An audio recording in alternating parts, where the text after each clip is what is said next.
Hello and welcome to another exciting edition of Santos on Sports. My good friend Chris, I am Paul. Welcome in. A quick shout out to our sponsors, John Seed, Attorney, New Bedford, Lakeville Athletic Club, Citywide Glass, and Scotty's Pub. Before I turn it over to my good friend Chris, Yep. I just have one thing to say about that Celtics game. Oh my God. What the heck was going on there? Jesus, come on, man. That was more aggravating. Those two games, I've never been more aggravated watching the Celtics game than these two games. What happened there, Chris? What the hell happened? It's never happened before. 2 games, 20-point leads, and blowing both of them. And our question is, who's to blame for the Celtics disaster? Is it the head coach? Is it Tatum? Is it somebody else? What do you got? And so give us a call, 774-218-3393. To me, Paul, I believe this is everybody. This is a team. This is coaching. This is everything. From Tatum to Brown to Porzingis' obviously illness to Holiday to White to Pritchard, and then never mind coaching from Missoula to Cassell, what those guys are trying to pull here. I don't get it. I mean, I know you can live and die by the three. There's no in-game decisions. There's no in-game adjustments. It's embarrassing. It's devastating to watch. Some of these guys afterwards are coming out with comments like, never seen anything like this before in the NBA history. And good for New York to stay with their game plan. And even though down by 20, knowing, you know what, we can still win this game. And even if you don't make a three, you can make a couple of easy twos and get a couple of runs and slow down the opposition and make this easier for yourselves. The Celtics are missing open threes, layup after layup, and I mean just passes that they can't hold on to. I can't blame – if you blame one person, I'll be shocked, Paul. I'm blaming everybody because I'm watching this game from start to finish, and I'm seeing it unfold right in front of me, and I'm watching everybody do it. Turnover after turnover, missed shots, missed layups, poor coaching decisions. How about a timeout at the end of the game and we don't even use it? I don't get it. I just don't get it. I don't know what they're thinking, but it's not been good if you're a Boston Celtics fan. Now, can they still win the series? Possibly. But, boy, they got some real work to do. And this has just put real momentum in New York's favor, up 2-0, and going home saying, hey, we got the momentum going with us. Well, I agree with everything you said. It is a collective situation. It certainly does start with the head coach. Everything you said is absolutely true. And again, I don't want to point the finger at what is purported to be our best player, but I still find I'll point it at him. Absolutely. Well, I find it. We have this fun little thing that we talk about. We have a little debate. I just look at this guy and I say, for God's sakes, you're supposed to be the leader of the team. You're supposed to be the best player in the team. You're supposed to be the first team all-star. And every time it comes to that big moment, I got to tell you, we joke around. He blows it every damn time. When he had that ball with 12 seconds left and he was coming down the court, I knew they were going to lose. I'm like, this guy, he's not Tom Brady. He's not David Ortiz. He's not, a Larry Bird. He's going to blow it like he always does. I've seen it like 100 times. You know what? And in that situation, having scored a bucket in over 7 minutes, I don't care who they gave the ball to, they weren't scoring. So even if he got it to White, got it to Brown, got it to somebody else, just the way that game was unfolding, nobody in my eyes was scoring a bucket. They had 18 seconds. They gave Tatum the ball. He went right down. Nobody touched him, and he slam dunked it. And I'm sitting there going, 18 seconds. Why wouldn't you just make a play, call a timeout, take the last shot? They couldn't even do that right. I thought the same thing. That's coaching. And I just don't get it. So, I understand what he was trying to do. Go in the corner, maybe get double teamed, find an open man, because he wasn't taking the last shot there because they were all coming after him. But they played it well. They did a good job defensively. They knocked it down and they got the ball. But 7 minutes, Paul, without scoring a bucket for the Boston Celtics is basically almost unheard of in any NBA game. Not once, but twice. Right. 20 That is points, third unbelievable. quarter lead, embarrassing and really bad. Scalabrini and a couple of the other guys afterwards, after that game, talk about being in shock, because they could come back and say any way they wanted to, how we're going to get this done, what went wrong, what went wrong, what went wrong, what went wrong. And they just kept saying player after player after player after player, and then went coach to coach to coach. And they were all agreeing, it starts with your top man, but it also goes with your next best man, Brown. Then it goes to your next best man, White, and it just continues, and it's just a domino effect. So right. I just think it's an all-around collapse if you are a Boston fan right now for 2 games. All right, we're going to go to the phones here, but before we do, and I don't want to be the dead horse or anything, but there is this thing in the NBA, and a lot of teams do the same thing, but sometimes the teams that do it, the other teams in the league, their best player comes through a lot, Correct. In our situation, our guy never comes through in this situation. In my view, he did it maybe once or twice in 10 years. He never comes through in this situation. And we get this thing that, when it comes down to the end, we got to get the ball to Tatum. Why? Derek White can hit the shot, but Pritchard can hit the damn shot. Anybody can hit the shot. Anybody. So if you're New York, all you have to do is go, Tatum's coming down, just surround him. He's not going to, he wants to be the hero. I still say, he doesn't say it, but my feeling is he just wants to be the hero, and he loves to take that. So all right. So is that a step back 3 guy, Right. So is that coaches not coaching and they're just listening to players, or is that a coach saying he's our guy, give him the ball? And I think it's tough for a coach. I don't like. Well, I know. I think the players have more power than the coaches do now. Maybe the coach lets them do it. Maybe the coach thinks it's a good idea. But I also think it's like, hey, I'm Mr. Tatum. I'm the best player on the team. I'm the first thing all-star. Give me the ball. Give me the ball. You blow it every damn time. At least that's how I look at it. I'm sorry, but anyway, let's see what Ryan from Rochester has to say. Hey, Ryan. Hey, Ryan. Hey, guys. How's it going? This is counseling for me. I feel good, like getting this off my chest. You know what I mean? Like I need to talk to Chris to just get this off my chest. Ryan, if I see a couch behind him and he starts laying down, I'm in big trouble right there. So it really is a therapy session at this point. Oh. And Chris, I'll add on to a point that you were saying, because I don't know if this got mentioned before. Go ahead.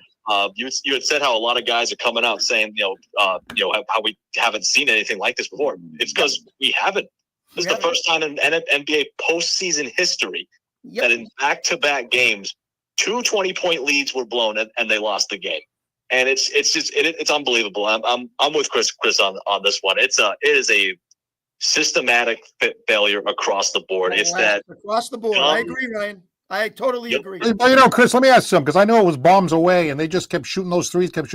Yeah. But they missed a lot of bunnies too. There was some layups they missed. There was some shots going to the bat. I was like, what the hell? Scalabrini said we must have missed 10 layups last night. 10 layups. Yeah. So not just from one guy, all around. He mentioned Holiday. He mentioned Brown. He mentioned Tatum. He mentioned all the guys' names. How about a 2-on-1 break? You get a bounce pass, and he just misses the ball, and it goes through his fingers and goes out of bounds.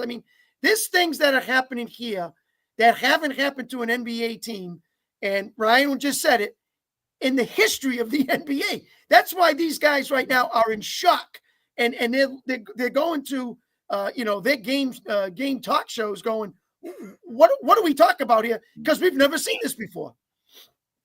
And I'll say this too. I think the one loss in the Orlando series, and then the ugly show that we got in that very last game. I think that what that showed me is that this team is kind of soft. Because we're two games in a row. It's like, talk about the lack of adjustments. You talk about just last year you could have said, if it ain't broke, don't fix it, because you won a championship that way. But it's broken, and there's no fix to it, because they're just on this analytical bull crap that's finally catching up to them. But I think the Orlando series showed, and these past 2 games, it's like they've kind of shown themselves to be soft a little bit, because it's you talked about it too. Like, sure, they're hucking up threes and they're missing them, but they're missing layups too. So they blow the lead and they just completely crap their pants at the very end. They can't make anything. Well, last year, Chris, when they won. Yeah, go ahead, Paul. I was just going to say last year when they won, they basically blew everybody out, and all the teams that they played except the last one, their best player wasn't even there, so they never really were in tight situations. You know what I mean? So they've never really been good. They're not in tight situations. They're not even in tight situations here. They're up by 20, Paul. The only tight situation they get is at the end, which at the end, they're crapping and blowing it, and they're down, and now they got to find a way to come back. So they haven't even had a chance to say, well, it's back and forth, back and forth, back and forth, and then we got a game with 10 seconds to go where it's tied, and it's like that. They've had such big leads that they just keep blowing it, and the next thing you know, that they were up by 20, they're down by 5 or 6, and they're reaching for the stars going, what do we do? Ryan, has Porzingis' illness or whatever he's got, has this really affected this team? Because it makes it no big man to help with Towns down low. Is it that bad? Is it that obvious to you? I really don't think it's that, because here's the thing. I want to say that like in game one, like it's actually, here's a more definitive answer for you. The answer is an abundant no. Okay. No, because even with him off the floor for a good amount of time, they're still up by 20. He was out in game one by the time that they were up by 20 and blew that. And because there was still some lingering stuff, he wasn't on the floor as much, and they were still up by 20. So no, I really don't think it's that much. I'm looking at it as like, what I'm saying is they're up by 20, and now they start to wilter, and the other team's coming back. But maybe having him in there to stick a three, or have him in there to something to go down low to try to get an easy 2. I'm wondering if that, because I don't think Horford plays like that as Porzingis would. And so I think it would be now it gets Towns away from the basket, so he would be up top instead of helping down below, things like that. Just looking for a way to get another easy 2. But then again, maybe he gets in, he blows the layup too, for all I know. But, things like that. It's interesting you mentioned that, because there is a factor that really gets lost, right? This whole unreliability of Porzingis. When they first got him, they said, well, he's hurt all the time. It's an that. We've never really had him at full strength throughout the entire playoffs. Last year, we didn't really need him, although we did win a game in the finals, which was very important for us. But, generally speaking, I don't know, he's just unreliable. We never can really count on him when you need him. Yeah, but it's like this, and this illness here, it very much has like a Chris Sale feel to it a few years ago when he missed all that time because of it. And in this case, he left for like the entire half in game one. He still played, and then looked better than he did in game one. But it's just like he apparently still can't just be on the floor that often. So hopefully when it gets to New York, he can be a little bit more of a presence. But I don't know if that's going to help, because they've gotten themselves into this hole, and now that crowd is going to be raucous, and now the Knicks' confidence has to be through the roof going back. Ryan, when the game ended, they asked Mazzulla what he thought about certain situations, and the first thing he said was, "Well, we're going to go back to the tape. We're going to look at this game and see what we can improve on." Well, what the hell happened after game one? Did you not look at the tape and try to figure out how to improve on that one?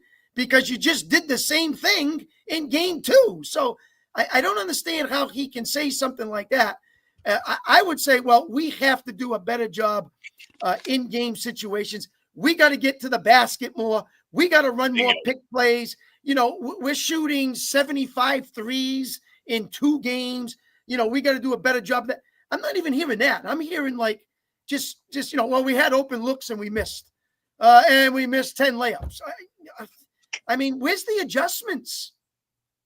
There's only one, like you mentioned, there's only one adjustment really that needs to be made. And I was talking to Paul about this earlier. It's like it took Jason Tatum 2 games, full games, to realize that good things happen when he goes to the basket. That last dunk, that's the type of stuff they need to be doing. And he talks about, I hate that he's still rock-headed, stubborn about this whole thing. Like, we got good looks, we missed them. Guy, you missed every single one of them. So make an adjustment. Just go to the basket and see. And if you keep missing those, then okay, whatever. You're just not on it at all, clearly. But it's 2 of the same things. Just hucking up 3 after 3 and missing every single one. And the funny part is, I think that last dunk, they let him go. It was 18 seconds. He didn't even slow down. He started to run. They go, "Oh, you want to go to the basket? Go ahead and score. That means we get the ball with 15 seconds to go. So go right ahead. And they just let him go through, and he dunked it, and no one even touched him. So I think that was like a phantom slam, for Christ's sake. It was funny you mentioned that because I was thinking the same thing, and I didn't have time to text you because I didn't want to miss anything. But I'm like, why did they just let him score so they can get the ball back? Now they got like a lot of time to come up with the play. You want to have the ball last. I'm like, why did he just go in and score? I didn't understand that strategy. It just made no sense. Crazy. All right, Ryan. Well, let's see what happens in the next one. Yep, absolutely. Thanks for having me on again, guys. All right. Hang in there. Hang in there. Yep. All right. Let's see. Nelson from Fall River. Good evening. And I want to see the Celtics lose. Ooh. In game three. Oh, he's singing. He could. You can call that Nelson Sinatra for you. Nelson Sinatra. Oh, Nelson Sinatra singing. Well, Paul, you know a lot about Sinatra because I've heard you sing Sinatra before. Well, I got to tell you something, Chris. As much as I'm aggravated, I'm irritated, and I'm criticizing Tatum and everything else, I got to tell you, New York is not incapable of blowing this. You know what I mean? Like, the Knicks, they've got some weaknesses there, and they haven't been there before. And, hey, the Celtics, they put themselves in these situations, but they tend to play better when their back's against the wall. I mean, not like I was just criticizing before, not basically when you're going to try to win the game, but when you're down 2-0 and everybody's counting you out. I got to tell you, Nelson, I wouldn't be counting my chickens before they're hatched. I'm not counting chickens. I'm just counting every single brick that the Celtics are building on. They might as well rename the Netflix special instead of Celtic City, call it Brick City. Well, 75 threes missed. Yep. Whoa. Over 70 in 2 games, right? Nelson, over 70 in 2 games. Unbelievable. So you must have been enjoying that, Nelson. Were you enjoying every minute of this? Absolutely, I was enjoying every minute of this. It's just, it's nothing like watching a bunch of Celtics fans in the TD Garden all just shut the hell up. I'd love to see stuff like that. Because they try to hype it up too. They were trying to pump the crowd was trying to pump up the Celtics and standing up and getting them going. They could not make a shot. It didn't matter what they tried, from 3 to layups to anything. In that fourth quarter with 8 minutes to go, it was like they weren't even on the court, and it just give the Knicks the ball and let them score. It was as simple as that. They could not make a bucket.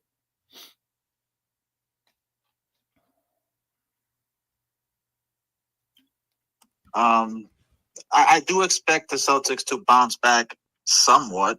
Okay. I don't know what the hell's going on with Porzingis. They're saying he's always tired. I don't know. I don't know how you can get tired by sitting on the bench most of the time. There's so many questions I'm left with, but I think they need to change the game plan, and it's very simple. Don't choke a 20-point lead. And by the way, the Knicks have become the first team in NBA playoff history to win 2 straight games after being down 20 points. Yep. The sports books, whoever bet on the Knicks on the money line, you got paid handsomely. Mm-hmm. Absolutely. First time in history of the entire sport. Think how many games that is. It's New York. They're always making history. You got the pinstripes on the same night the Yankees came back to beat the Padres. I mean, it was a great night for all the sports. Hey, I gotta tell you, I was seeing a lot of smoke. In the garden. I'm like, why is there smoking over there? What's going on? And then and the game's tied, and then they win. Paul, did you watch that Yankee game last night, Paul? No, I did not. All right, so Dylan Cease, who's the pitcher of the Padres, was pitching a no-hitter against the Yankees going into the 7th. All of a sudden, he stops. The trainer comes out and he says, I got a little cramp over here in my shoulder. And they take him out of the game. Soon as they took him out, bing, bang, boom, and the Yankees win the game. Oh, big night for Nelson, huh? A no-hitter, Oh. and they take him out and they lose the game. It's great. It was a great thing to see. It's Well, classic. I got to tell you, I'm frustrated. I'm aggravated. But again, I think New York, they're certainly capable of blowing this. Mm. Well, look, it's still too early, but Yes. at this point in time, I mean, over 73s missed. I mean, Bridges, you know, you might as well call him the Cookie Monster. He stole the game twice at the last seconds to seal the deal. Mhm. Twice. Yeah. And that pass Tatum did was so weak. I'm like, come on, man. He's right in front of you. You're going to try to throw the ball past him? Mhm. I mean, you have to be stronger than that, man. Go to the basket, draw the foul, and win the game that way. But no, he wants to pass it away and hope for a prayer. But, hey. All right. It was a great night for sports. Well, let's see what especially happens. in all of New York. Let's see what happens, because if the Celtics bounce back, we fully expect you to call us back and see how things are going. I know you will. All right, Nelson. Hey, I got another call. Thank you very much for chiming in as usual. Have a great afternoon, guys. All right. Thanks, Nelson. Okay, Butch in Acushnet. Good evening. How you doing? Good. What's going on, Hey, Butch? Mr. Ferreira, how are you? I know you're not an NBA guy, but did you see Tatum choke it up again? That guy takes a beating, don't he? I almost fell off the chair. He's coming down with the ball, and I said, "You got to be kidding me! You got to be kidding! Watch it! He's gonna blow it! I said to my wife, "He's gonna blow it! Watch this! Watch this! There it is again for the 100th damn time!" You know. It's unfortunate that he was even placed in that position or put in that position by, giving up, a 20-point lead. But I'll tell you one thing: there's some stubborn. The game plan is in stone. They continue to, regardless of how effective they are, they just can't put their foot across somebody's throat and choke them when they have the upper hand. When they're up by 20, I'm not sure 3-pointers are, probably the best, strategy. But, that's what got them where they're at. So, it's tough to repeat. Who knows what's going on with those guys? You look around the league and you see the same thing. Cleveland, who I think was favored, they lost the game in their series. They've got some injuries. Porzingis if he's not hurt, he's sick. I know you're not going to like this, but hey, we're Boston fans, right? And they won the championship last year. We're not going to be happy unless they win a championship, but they did have a positive season. No, I agree with you there, Butch, and I agree with what you just said. And I was going to tell Paul this. When you have yourself an over 20-point lead, what is the object of what you're trying to do? It's not to try to chuck up threes and try to get up by 50.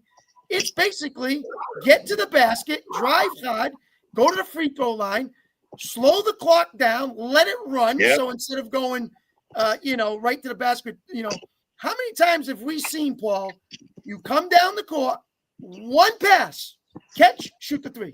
One pass, catch, shoot the three. Not even that, move it around kind of, then shoot the three. It's one pass and just chuck it. To me, that's incredible when you're up by at least 20 and not even attempting to go at players who are in foul trouble. Like Towns had 3 fouls and so did Brunson. Then give that guy the ball who's covering them and let him go in, because Brunson's like, or even Towns would be like, hey, I don't want to touch him. I don't want to pick up a 4th foul. And so get in there, and if they do, get fouled and go to the free throw line. Waste the clock, and that's how you win games. They're not even doing that. They're just chucking threes and doing stupid things, which, again, to me, is coaching. Simple as that.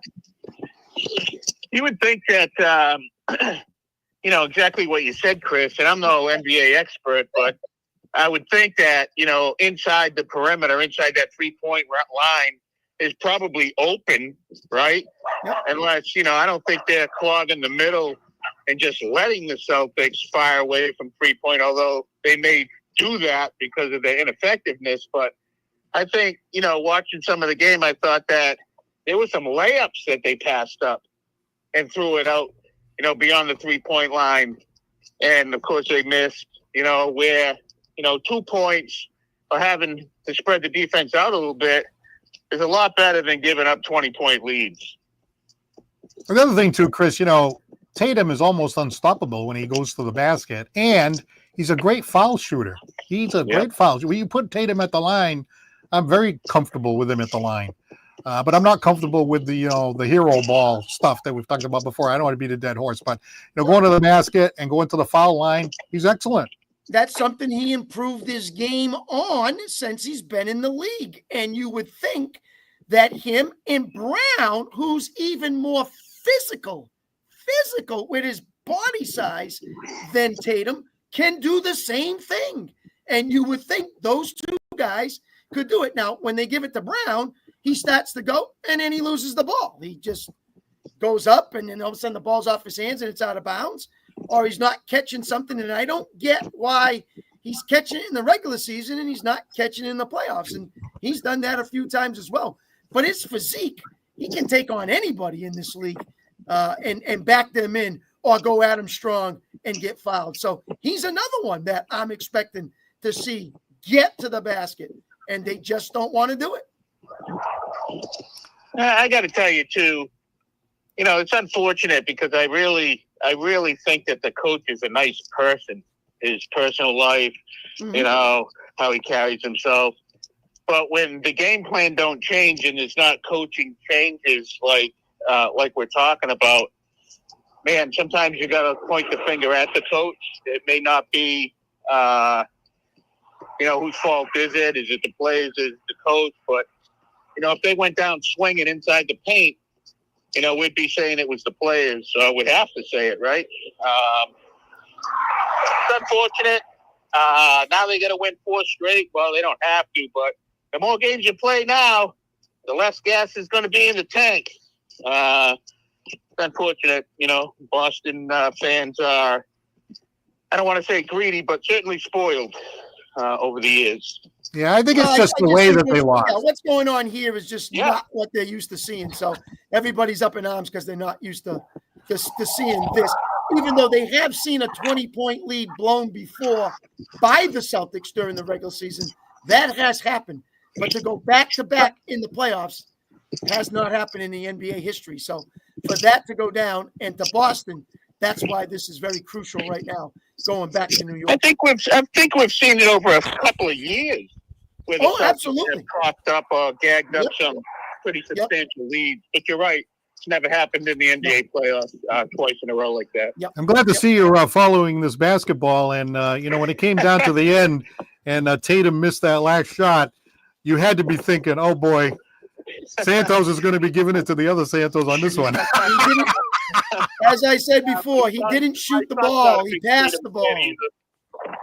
He didn't shoot the ball. He passed the ball. I saw Lucas put up something like, oh, here we go again or something like that. Yeah, you saw it. I'm like, oh, he's with me.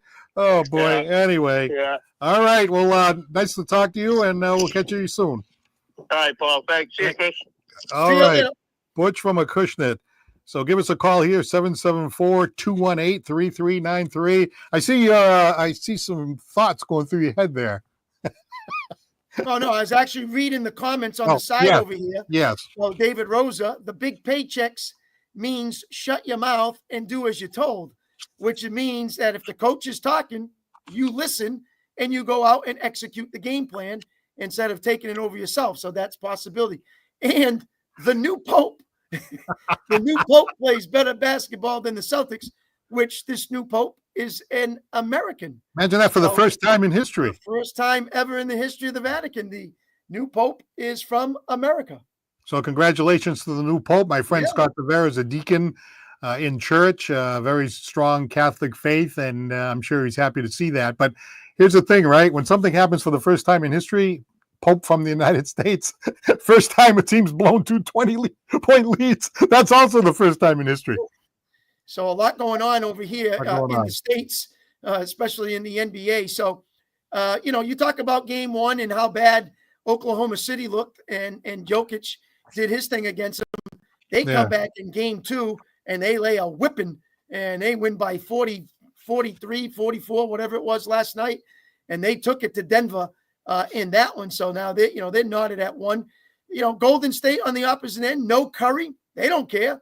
They go right out, play Minnesota and knock them off. And so they got a 1-0 lead going into tonight. A lot going on there. And Paul, even in your hockey, I mean, I know you probably hate the Panthers and the Maple Leafs, and the Maple Leafs beat the Panthers twice. So yeah, I'm kind of pulling for the Maple Leafs. I have to tell you, the Maple Leafs are like what the Red Sox used to be. Like they just can't get over the hump. I mean, I know they won cups in the 60s and all that, but in the modern era, they've blown. I mean, the Bruins have stuck it to them a bunch of times, a Maple Leaf meltdown and all that. So you see the fans outside of the arena, right? Because they're big hockey fans up there in Toronto. They got fans in the arena. They got fans outside in whatever the parking lot, and they're all cheering. And every year it's like, oh, we blew another one, So I'm kind of like, and I don't really like Florida. I think they're a little on the dirty side. I mean, Bennett goes and takes a guy out there. It's one thing to be aggressive and hard-nosed and all that. So another thing, if you're trying to injure somebody, and I'm not saying he necessarily was, but, I don't like that dirty kind of a play like that, Yeah, and look at Winnipeg. I mean, they're doing the same thing. The white out in the building. They got people outside all over the place, all in white, and they end up losing to Dallas. And then in the other game, you got the big offensive team against the defensive team, and the Oilers beat Vegas. And so, this is just a lot.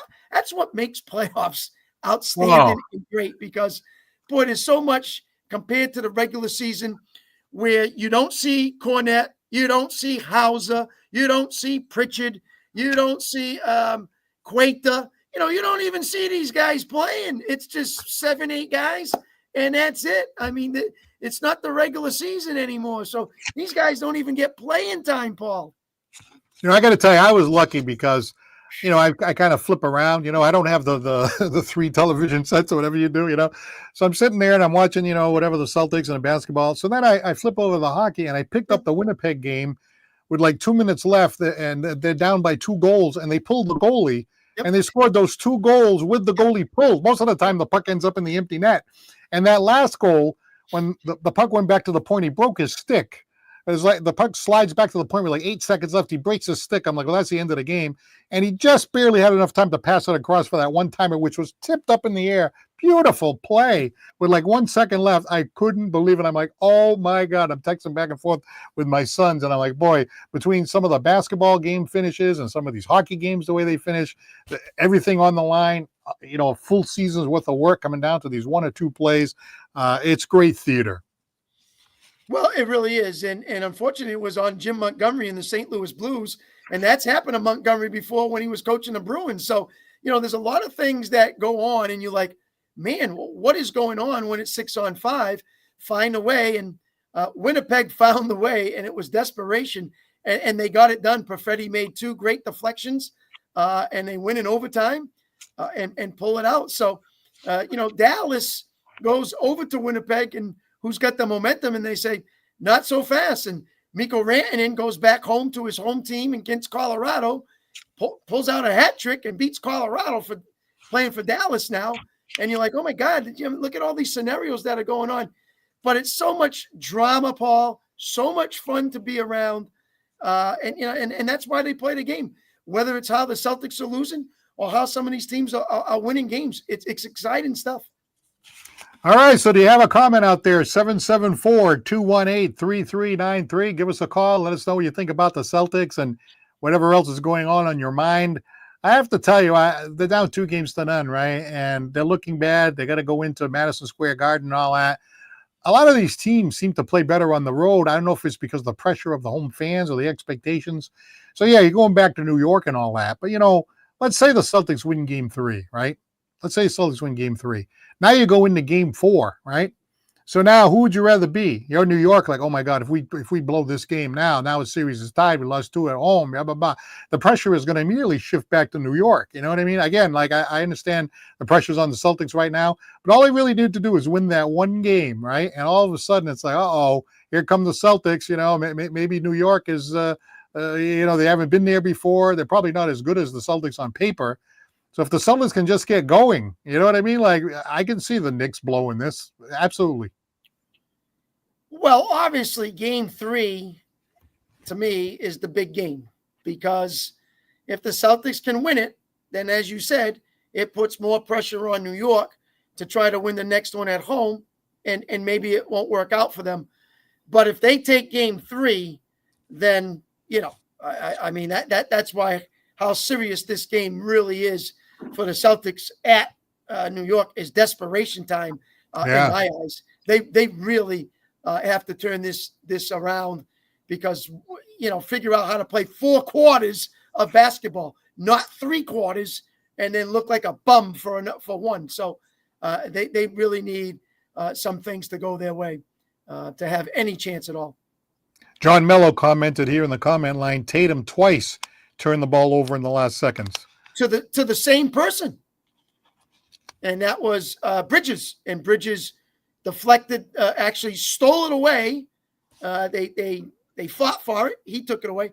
And then the last one, they trapped Tatum in the corner. He tried to pass it to take the final shot for someone else, and Bridges made the nice play. So give that guy a lot of credit. He's playing 43 minutes out of 45 minutes? He's been playing like tons of minutes. He may not be scoring points, but he's been playing some solid defense, and he's helped them on the board. So, some of them role players are playing good for the Knicks. You see that sequence when Tatum took a 3-point shot, the ball clanked out, they gave it to him again, and he shot another one. He clanked it again like twice in about 2 seconds. Remember that? I mean, that could happen to anybody, but it's just like, Jesus, nothing's falling here. And open looks. Yeah. I could see if you're double teamed or someone's really right on you, but we're talking like open shots and open looks, and they're just not making them. And then you watch Brown do the same, and then you watch White do the same, and then it goes inside. And I'm like, how do you miss a layup? I mean, layups, Paul. Yeah, no offense. I know big guys are there, and they can intimidate you and try to block, but they're just missing them. I didn't realize I have my Santos on sports file, so I got some things over here. Look at this right here. Clank City. Okay, we got that one here. we got no it factor over here. Yep. That's I got another name for Tatum over here. I got another name for Tatum. Tatum-nitis? Oh. As in tree. Another Dak. Oh, Dak. That's a D. Another Dak. My apologies. I thought that anyway, I got digging deep in the files here tonight. Tatum has the outside shot of cash. What does that mean? So, what do you think he means by that? Dave Peelan is a longtime high school buddy who lives in Florida. Hey, Dave. Hope you're doing well, pal. And Cash is another friend of ours. That's his nickname. Oh. And when we used to play basketball together, he's commenting on Cash's shot when we used to play. So Tatum shoots like buddy Cash. Not so good. So, which of course Dave Peelan saying, the big guy saying it's no good. That's what we call Dave Peelan, the big guy. So the big guy knows that Cash can't shoot from the outside like Tatum. All right. So, hey, Dave, thank you very much for checking in from Florida. Yeah, we're up here in New England, a big Celtics fan, as you may be. I don't know, but I got to tell you, we're frustrated over here. We're just, and of course, I don't want to keep bashing Tatum, but, your best player has got to do better than that. 2 points in the first half, Chris. Jesus, No, he did. He had about, I know he had like 14 rebounds, 15 rebounds, whatever it was. And that's great. And, like 8 assists. I get that, but just not enough in the point production. And, same with a lot of the other guys. I mean, I know. It's just 8 minutes, Paul. If you do 8 minutes of basketball and one guy specifically doesn't score, okay. But when a whole team doesn't score, it's unbelievable. 8 minutes, you just kind of scratch your head and go, what on earth is going on out here? I mean, I can see Tatum for 8 minutes. I can see Brown for 8 minutes. I can see Porzingis for 8 minutes. One guy, great. But when it's a whole team, that's just truly unbelievable. And not once, but twice. It's just, I've never seen anything like it. Yeah, I think the announcer said not only how many minutes it was, we should say 8 minutes, but it was also, they were counting the shots. Oh, yeah. How many shots they missed. It's like they missed so many shots in a row. I couldn't believe it. I was like, oh, my God. So they'd come down, miss, they'd score. Then go down to miss, they'd score again. Go down to miss, they'd score. Maybe that timeout that was at the end there, maybe they could have used that a little bit earlier, and try to break the momentum. I don't know. It It just seemed like it wasn't working, and the coach wasn't really doing anything to stop the bleeding. Yeah, I would almost try to get to the point and say, fellas, listen, we haven't hit a shot in so long. Forget shooting and just drive to the basket, and I hope you get fouled. And then go to the free throw line and make buckets. Because right now, we can't hit the side of a barn. So forget shooting and just attack the rim and see what happens.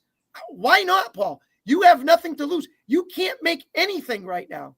So just, try a different game plan. Let anything else happen. All right. So Butch says, what the hell is going on out here?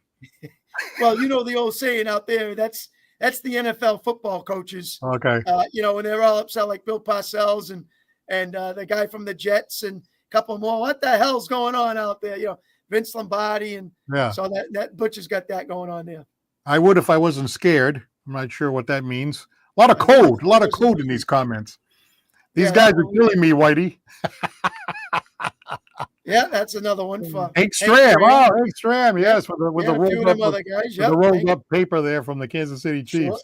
Sure. Whitey was the one we talked about with the Jets when Joe Namath was playing, and they were talking about him. I'm trying to figure out Diane's. I would if I wasn't scared. Well, I don't know. So she's maybe thinking that the players are scared. Well, I think, Tatum tends to freeze up. I'm sorry. He just does. He had the ball. He's coming down. He looked like it was a deer in the headlights or something. I don't know.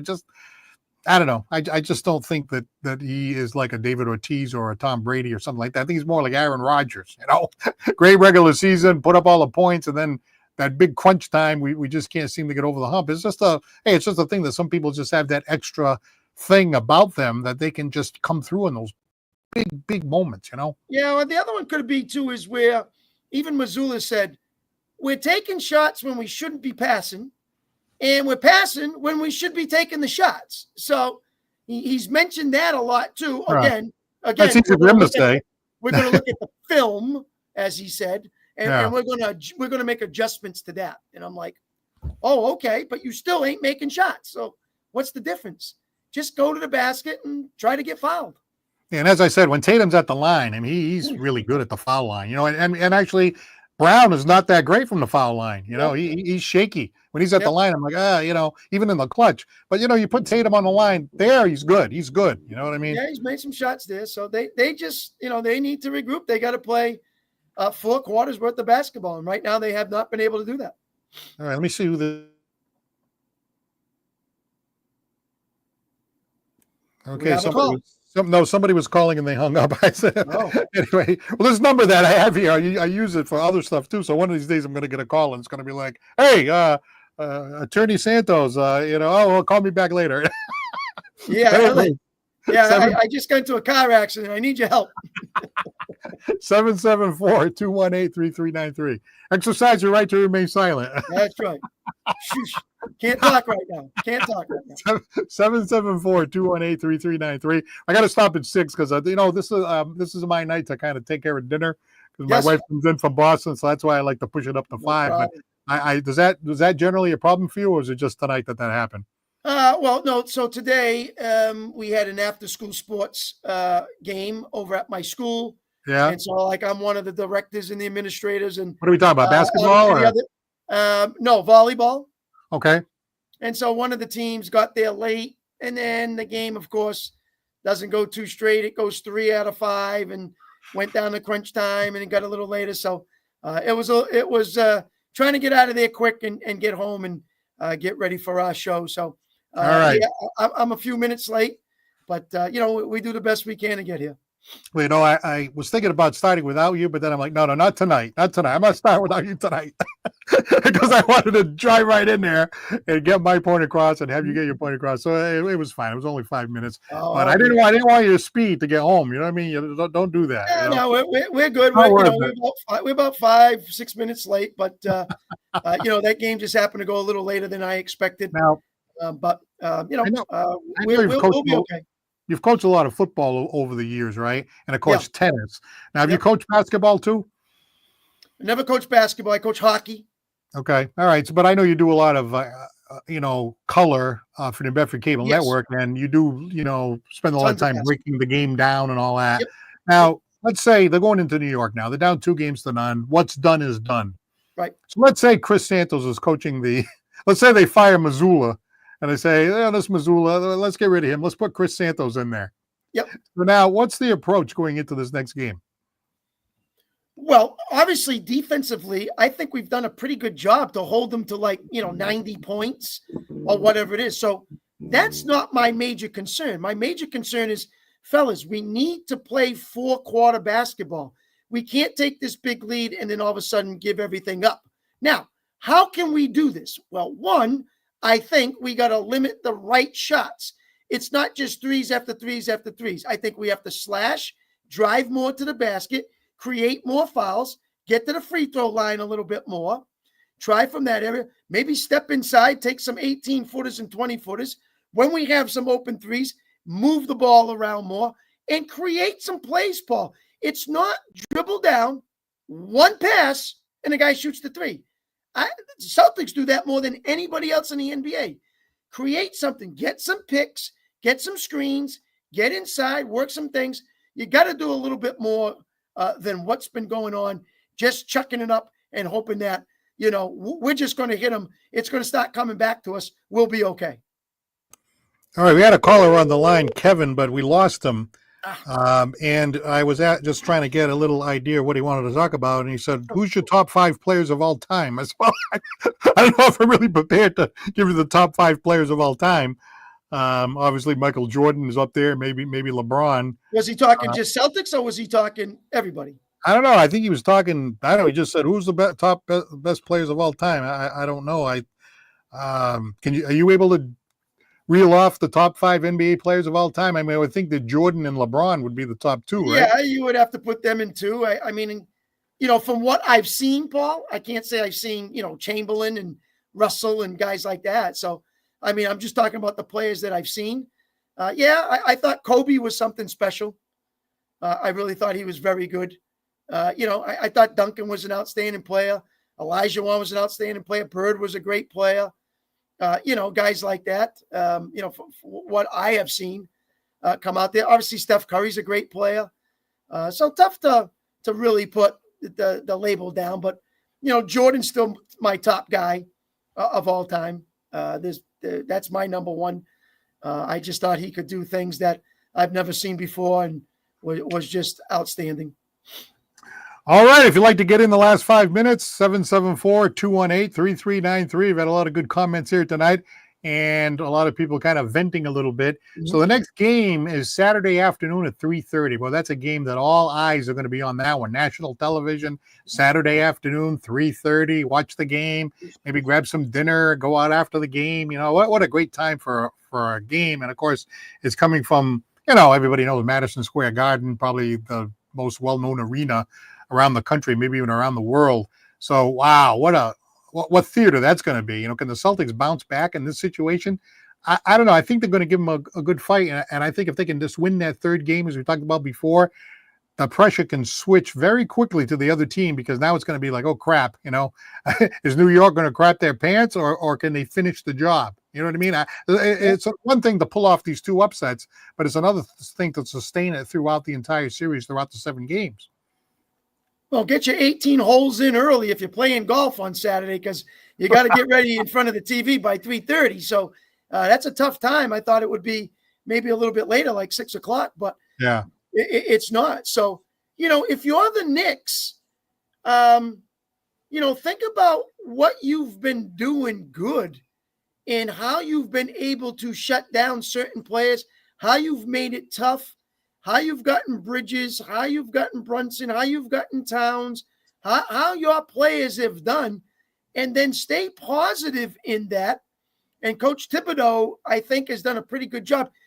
Paul, when they go to that commercial and they come back and the coach is on one knee and he's talking to his players in the huddle, I kind of like how they do that because I like to listen to what they have to say and all that. And as he says, listen, take one possession at a time. Don't rush your shots. Get back, show some energy, help each other out, work with one another.